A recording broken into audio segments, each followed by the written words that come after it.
Good morning. Welcome to the spiritual reflection today from Deborah's tree. Very happy to be with you again. Spend a few moments.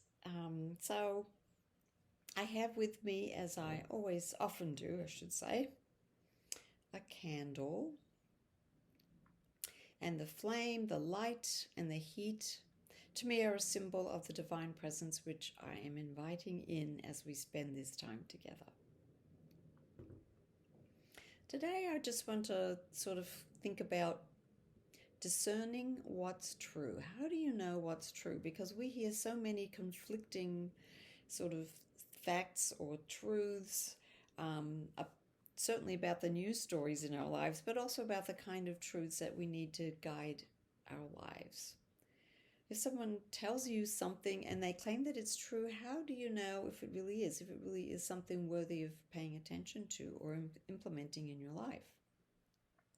So I was thinking about this on a sort of developmental scale, developmentally as a human, but also developmentally in the growth of our spiritual life, both ways. So when we're in the young child state, we do rely on the authority of other people, our parents, the ministers, our caregivers.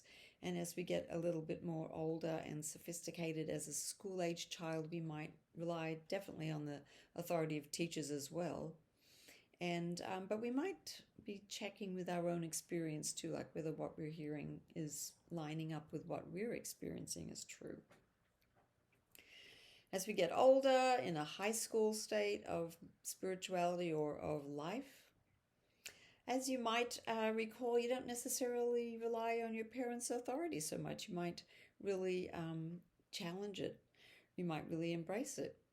But I think mainly if adults earn your respect, that's when you rely on them as a source of truth. So ministers that you trust, cool teachers, friends, and definitely your own experience. As you then move on to being a young adult, sort of early in your adult faith life, often you start questioning what you believe to be true when it's come to you on the authority of other people, and you might reject that, you might embrace it, you might look for other sources of truth that are more compatible with what your experience has been. And then when you reach the middle-aged or older adult stage, when your spirituality is as developed as it's going to be and as you are as developed as you're going to be for now, I think mostly you've wrestled with what you've accepted as truth earlier in life, and you might have come to different conclusions, but you've probably decided what are the reliable sources of truth for you. You know, whether that's spiritual text, whether that's the word, whether that's the authority of people who speak to you about those things, maybe which news channel or channels you find to be more reliable, other kinds of ways that you've decided for you what works for you as a source of truth. But I do believe one way or another as adults, we're called to learn how to discern what's true, to sort out these competing claims of truth. And especially when there's so many choices or sources of spiritual truth and religious truth. You might hear some people claiming that there is a God. That might be your belief, but there are also others that would say religion is made up as a crutch. You might hear some spiritual teachers saying it's the most important thing is to make sure that you find yourself in a joyful place so that you can manifest the divine. And other spiritual teachers will tell you you need to focus on other people. It's all about serving and being useful to other people without really paying any attention to your own joy.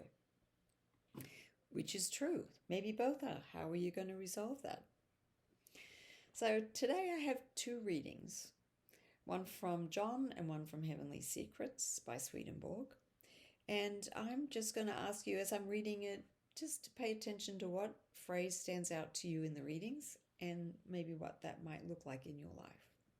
So from the Gospel of John, Jesus answered, "My teaching is not my own. It comes from the one who sent me. Anyone who chooses to do the will of God will find out whether my teaching comes from God or whether I speak on my own. Those who speak on their own seek their own personal glory. Those who seek the glory of the one who sends them are truthful and do nothing unjust. And then from the book Heavenly Secrets, many matters in the word have been stated according to appearances, indeed according to the illusions of the senses, such as that the Divine One is angry, punishes, curses, slays, and many other such statements, when in fact the internal sense contains the reverse, namely that the Divine is never angry or punishes, still less curses or slays. All the same, no harm at all is done to people who in simplicity of heart believe the word as they find it in the letter, so long as they are leading loving lives.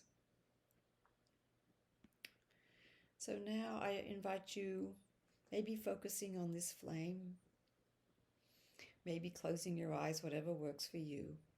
Spend a few minutes meditating on the phrase that found you in those readings. Let it sink into your mind and heart. Be open to any messages from the divine that may come to you.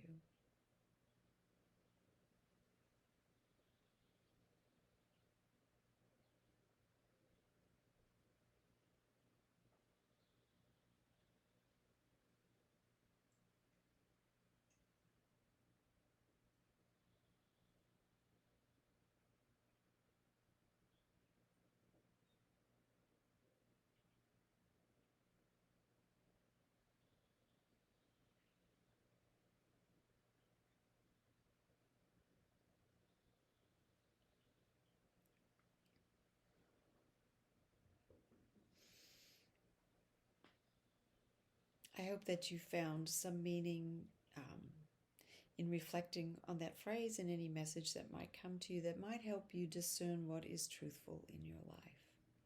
And now as we go forth today, may mercy and truth be with you today and forever.